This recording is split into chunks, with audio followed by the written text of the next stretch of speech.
حقیقت شاید ان سب کے پیچھے میں ہی گئی ہے، حقیقت شاید ان سب کے اندر کو چھپی ہوئی ہے۔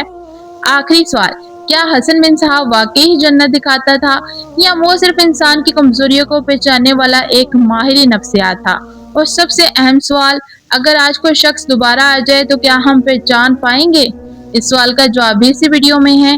کیا حسن بن صحاب واقعی جنت دکھاتا تھا؟ یہ سوال صدیوں سے انسانوں کے ذہن میں گردش کر رہا ہے۔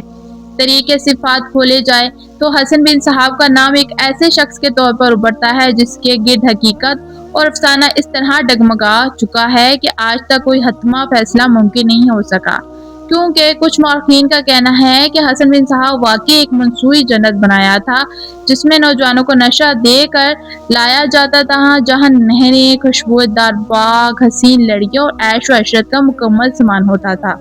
جب وہ نوجوان ہوش میں آتے تو انہیں یقین دلایا جاتا کہ وہ جنت میں ہیں، اور اگر وہ دوبارہ اس جنت میں جانا چاہیں تو انہیں حسن بن صحاب کے حکم پر اپنی جان قربان کرنی ہوگی۔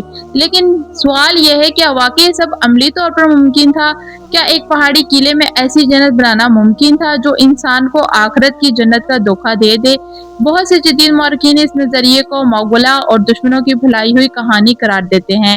ان کے مطابق یہ تصور زیادہ تر صلیبی مورخین اور سیاسی مخالفین نے گھڑا تک کہ حسن بن صحاب اور اس کی تقریر کو بدنام کیا جا سکے، مگر اس کے باوجود ایک حقیقت اپنی جگہ قائم رہتی ہے کہ حسن بن صحاب کے پیروکار اس کے لیے مرنے کو کیوں تیار تھے، اور یہ کس عام انسان کے بس کی بات نہیں، وہ دوسروں کو اس حد تک قابو میں کر لیتا تھا۔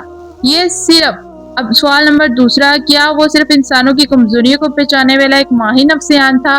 اگر ہم حسن بن صحاب کو جنت کے افسانے سے ہٹا کر دیکھیں تو ایک اور تصور سامنے آتا ہے کہ وہ تصویر کہیں زیادہ خطرناک ہے۔ یہ تصویر ایک ایسے شخص کی ہے جو انسان کی نفسیات کو گہرائی سے سمجھتا ہے۔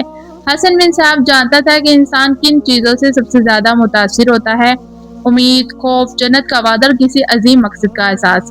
وہ جانتا تھا کہ ہر انسان کے اندر ایک خلا ہے، کوئی معنی، کوئی سچ، کوئی ایسا مقصد جو اس کی زندگی کو اہم بنا دے۔ حسن بن صحاب اس خلا کو نشہ بناتا تھا۔ وہ اپنے پیروکاروں کو یہ احساس دلاتا تھا کہ وہ عام انسان نہیں بلکہ ایک خاص مشن کا حصہ ہے، منتخب لوگ ہیں اور ان کی قربانی رائے گاہ نہیں جائے گی۔ یہ احساس انسان کو اندھا کر دیتا تھا۔ اگر غور کیا جائے تو ہم کسی نشے، کسی جنتی باغ یا کسی حور کی ضرورت نہیں پڑتی، صرف یہ یقین کافی ہے کہ تم حق پر ہو اور تمہاری موت ایک عظیم مقصد کے لیے ہوگی۔ یہی وہ نفسیاتی ہتھیار تھا جسے حسن بن صحاب نے کمال مہارت سے استعمال کیا، اور ایک مذہبی رہنما کم اور ایک ذہنی حکمران زیادہ تھا جو لوگوں کے دلوں و دماغ کو کنٹرول کرنا جانتا تھا۔ حسن بن صحاب کی سب سے بڑی طاقت تلوار یا خنجر نہیں تھی بلکہ یقین تھا۔ وہ یقین جو انسان کو سوچنے سے روک دیتا ہے، وہ یقین جو سوال کرنے کی صلاحیتیں ختم کر دیتا ہے۔ جب ایک انسان یہ مان لے کہ اس کا رہنما غلط ہو ہی نہیں سکتا، تب وہ ہر حکم کو خدا کا حکم سمجھ لیتا ہے۔ یہی وجہ ہے کہ اس کی فدائی بغیر خوف کے موت کو گلے لگا لیتے تھے۔ وہ سمجھتے تھے کہ وہ مر نہیں رہے بلکہ کسی اعلیٰ مقام پر جا رہے ہیں۔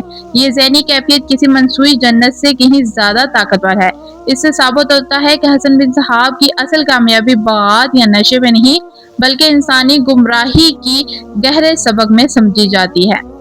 حسن بن صحاب کا واقعہ ہمیں یہ سبق سکھاتا ہے کہ سب خطرناک انسان وہ نہیں جو تلوار اٹھائے بلکہ وہ ہے جو ذہنوں کو غلام بنا لے۔ جنت دکھانے کا دعویٰ ہو یا حق کا نعرہ ہو، اصل سوال یہ ہونا چاہیے کہ ہمیں سوال کرنے کی اجازت ہے یا نہیں۔ اگر کوئی ہمیں یہ سوچنے سے روکے کہ اختلافات کو گناہ قرار دے اور اپنی بات کو آخری سچ بتائے تو سمجھ لے کہ خطرہ شروع ہو چکا ہے۔ چاہے وہ حسن بن صحاب ہو یا کوئی جدید دور کا رہنما، اصول ایک ہی رہتا ہے۔ شاید حسن بن صحاب نے واقعی جنت نہیں دکھائی، شاید انہیں صرف انسانوں کو اس کی سب سے بڑی کمزوری دکھائی، اور وہ کمزوری ہے اندھا یقین۔ اور اگر ہم نے تاریخ سے یہ سبق سیکھا ہے کہ تو سوال یہ نہیں کہ کوئی نیا حسن بن صحاب آئے گا یا نہیں، سوال یہ ہے کہ ہم اس کے پیروکار بن جائیں گے یا نہیں۔ محترم ناظرین، اگر آپ کو اس ویڈیو سے کوئی بات معلوم ہوئی جو اس واقعے سے آپ کو ملا کہ حسن بن صحاب نے انسانوں کے اوپر کس طرح قابو پایا، تو آپ نے کمنٹ باکس میں لازمی لکھنا ہے۔ اور آپ نے اس واقعے سے کیا سبق حاصل کیا تب بھی اپنے کمنٹ باکس میں لازمی لکھنا ہے۔ اور اگر آپ نے میرے چینل کو لائک اینڈ سبسکرائب نہیں کیا تو کائنڈلی آپ سے درخواست ہے میرے چینل کو لائک اینڈ سبسکرائب لازمی کرے۔ اور اللہ پاک سب کی مشکلوں کو آسان فرمائے، اللہ پاک ہر گھر کے اوپر رحمت لے کر آئے اور میری ویڈیو کو آگے زیادہ سے زیادہ شیئر کرے۔ اب دے مجھے اجازت، پھر ملیں گے نئے ویڈیو میں نئے اسلامی ٹاپک کے ساتھ۔ اللہ حافظ۔